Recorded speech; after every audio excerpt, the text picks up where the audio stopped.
Welcome to this episode of Westfield 360. Today we are going to learn about YAY, Youth Entrepreneur Academy, so I hope you stay tuned.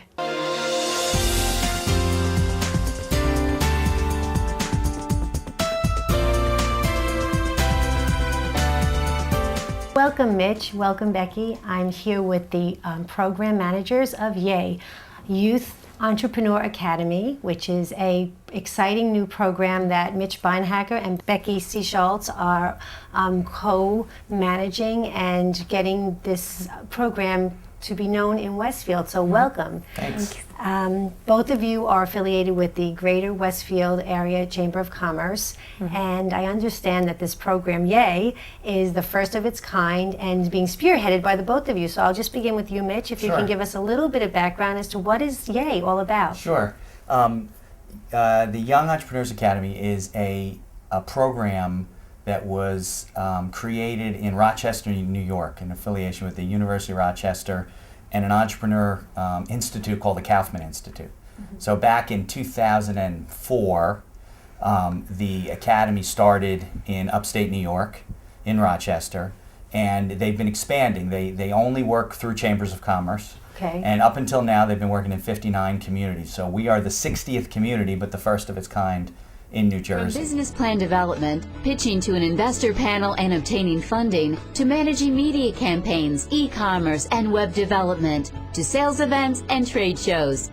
Guest speakers, business mentors, and visits to local companies provide real-world applications and experiences. And unlike other simulation models, students leave the Young Entrepreneurs Academy with a fully formed and functioning business, which they can continue after graduation. I believe the Young Entrepreneurs Academy is not only a unique experience, but one that every student who has any sort of drive in business should really take advantage of. They speak with business professionals, learning about how to start a business, how to lead it themselves, how to establish that business in the courts of law. So you are basically, you found out about this and decided to bring it here to New Jersey. Yeah, about a year ago this coming December, when I was chairman of the chamber, I was approached by a woman who runs the program up in Rochester, and they were seeking other opportunities to work with other chambers throughout the country. They're in, I don't know what, half a dozen states. There's about 20 locations in upstate New York, and the other 40 are in other parts of the country. Down southeast and out west, Texas, all over the country. And she told me about the program, and I didn't see any reason not to do it. We were looking to bring more business to the area. That's what we do. We promote commerce. We like to bring the community together with commerce. We run the street fairs in town, all the things that we do, and I thought it was a very good fit to reach out to the kids and to teach them about what we all do on a day-to-day basis as business owners. That's an excellent, I think it's a great idea, and I applaud you for bringing it to our attention and bringing it here in New Jersey. Now, Becky, I know that you're an entrepreneur of sorts. Can you give us just a little quick background, and then I'll ask you, Mitch, about yours as well. Okay, sure. My name is Becky C. Schultz, and I actually started the Beata Home Healthcare office here in Westfield about 4 years ago. And really, I have a business background in marketing and sales, but I was given this wonderful opportunity to be an entrepreneur of sorts and open up the Beata Home Healthcare here in Westfield. And I think it was such a valuable experience for me.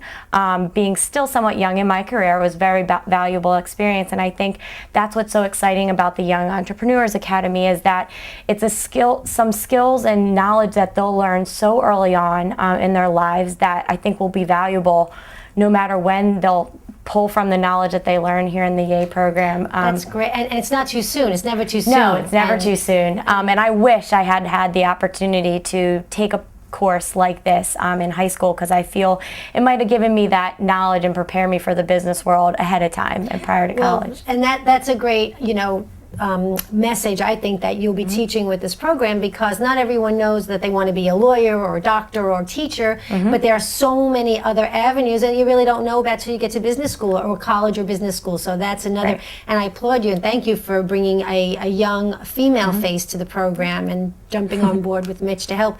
So now, Mitch, I know you're an attorney in town, but how do you feel that kind of benefits, your knowledge benefits the program and teaching and Well, I mean, I've always been an entrepreneur at heart. I'm a business attorney by practice, and I work with a lot of business owners, and I've started businesses, and I've been involved in businesses. And I think that the topic of entrepreneurship, if you think of entrepreneurship in the past, you think of people that start companies, and they, Bill Gates, and he goes public, and he's making $1 billion a year. But a lot of people these days, especially with what's happened in the last 10 or 20 years, have become entrepreneurs by default. They either got downsized, they didn't want to work in corporate America anymore, and they became what we consider to be small business owners. But most of us don't have the skills that we would like to have, that I think that at a young age, when the kids have the energy and they're excited about it, giving them those kind of skills to start businesses more on purpose than by default, I think gives them the kind of tools to succeed in the world. Because it's hard being in your own business and worrying about where your next piece of business comes Absolutely, from. yeah. And I think that the kids, and we've seen this from our study and all the other communities, they develop skills that not necessarily carry them through with their current business, because they may not continue their business after high school, but they have the skills to start a new business. And there's been a number of, and when we make a presentation to the kids, we have some videos that we show and so forth, and there's interviews with the kids that have started businesses. Some of them are on their second and third businesses. So that gets me to my next, area of interest, the nuts and bolts of it. So explain, if you would, please. I'll ask you, Mitch, and then I have a follow-up for you, Becky. But explain how the program works. Okay, so unlike a club, right, where kids meet from time to time and they have fun and they have some popcorn and hang out, this is a very intense curriculum. It's a 30-week, 3 hours per week program, so it runs the entire semester, where the kids are brought from spending, let's say, roughly 10 of those weeks developing their business idea, which may change 3 or 4 times, researching it. The next third, they start by doing research as to how they can produce, if it's a product or their service, is it viable in the marketplace and so forth, and writing their business plan. And we have people that will critique their plans and help them write the business plan. They're being given business mentors, which Becky will get into also. And then the last third is an actual launch of their business, which really is what makes this unique. Unlike your typical course, which teaches the kids how to be entrepreneurs, they actually become entrepreneurs. So you see an actual beginning, middle, and then in a culmination of all of the... Yeah, and in the third section, there's 2 main components of the third section. One is an investor panel, where we have business owners that are contributing not only their time but money to the kids to start their businesses, almost like Shark Tank is on TV. Plus, we're going to have a trade show, I'm hoping at the Spring Street Fair, where the kids can have a tent and have their goods, and they can sell their goods and keep the money from them, reinvest them, and so forth. And it's a big undertaking, maybe bigger than Becky and I expected, but I think it's going to be a really worthwhile experience. So you explained that aspect of it where the kids, what actually the program provides. So can you explain or expound on the mentors or the investors? So there's another component of people that have to buy into this? Yeah, absolutely. So one of the main reasons that the Chamber of Commerce also got involved is because we're constantly trying to do things to get different business owners from within our own communities to get involved in different initiatives that we're supporting. So we need so much help from the people within the community and the business owners from within the greater Westfield area community, because we need business mentors that are going to be able to give advice from their own experiences to these kids during the program of how to actually make their business come to life. We're also going to have the business mentors really guide them through creating their business plan and how to do it. We'll give them the knowledge as far as from the teaching perspective, but then we need the business mentors to actually oversee the plan and actually help them create a business plan. So have you begun to recruit these? And Yes. How does that work? Yes. What if someone at home were watching and wanted to offer their... They should reach out to the Chamber of Commerce, Okay. or they can email us. We're at YEA@westfieldareachamber.com. So you're and that's part of the reason for this informative interview and Yes. show, is to kind of get this message out there, and hopefully if you're at home watching and you have a certain expertise, you can certainly call and find out how you can volunteer and offer the help. We would really appreciate it. Yeah, we need a lot of volunteers. Okay. Each business is not necessarily a single kid. There might be anywhere from 2 to 4 kids that handle one business. So each business gets assigned a mentor, along with maybe a web designer and a graphic designer to help them develop logos and websites if they're e-commerce and so forth. So now this is offered, I know a little bit of the background, is offered through the Westfield High School. Is that where, It's offered, it's being held at Westfield High School. But because we serve the greater area, including Fanwood and Scotch Plains, Mountainside and Garwood, any of the residents of town, because we do have some private school kids, we have some magnet school kids, if they live in one of our 5 towns, they can participate in the program. Okay. And is it after hours, I imagine? It has 4 to 7 on 4 Tuesdays. 4 to 7 on Tuesdays. Starts October 15th. And we do still have some spots left. Oh, right. So how many children are in the program or students are in the program, and how many does it, you know, Yeah, the what's most we capacity? can take is 24 kids. That's the most we have materials for. And we're nearing 20 at this point. So we do have a couple of spots. But if anyone is interested, again, contact Becky, Mitch, and through the greater area chamber, and you can also submit your application, find out what you have to do. Is it a lengthy application process? No, it's the kind of process. I mean, there's a short essay involved, some answers.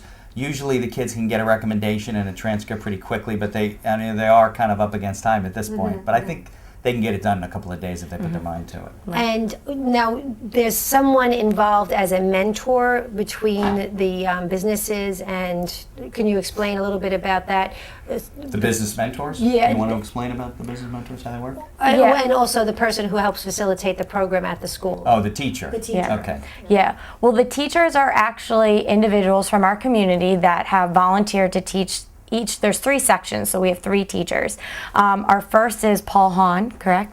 Paul DeRue. From Paul the Westfield DeRue. Art Association. Yes, yes. Paul's a Sure. Drexel professor and a retired executive. Okay. He's doing the first third. Right, and the first section really focuses on the creative part, coming up with the idea. Is it feasible to create a business out of that idea? How the kids are actually going to go about doing it. So Paul will teach that section. The second section, the teacher is actually Katie Cantor from Bath Junkie right here in town, and Katie runs a wonderful entrepreneur camp during the summer. So we asked her to kind of hop on board with us and teach the second section of the course, which really focuses on putting together the business plan, bringing in mentors from the community that mentor each group, individual or group of kids, and helps them put their business together. There's also a lot of individuals coming in from the community, which we're still looking for volunteers to come in and talk about their experience in business. It's not only guest speaker.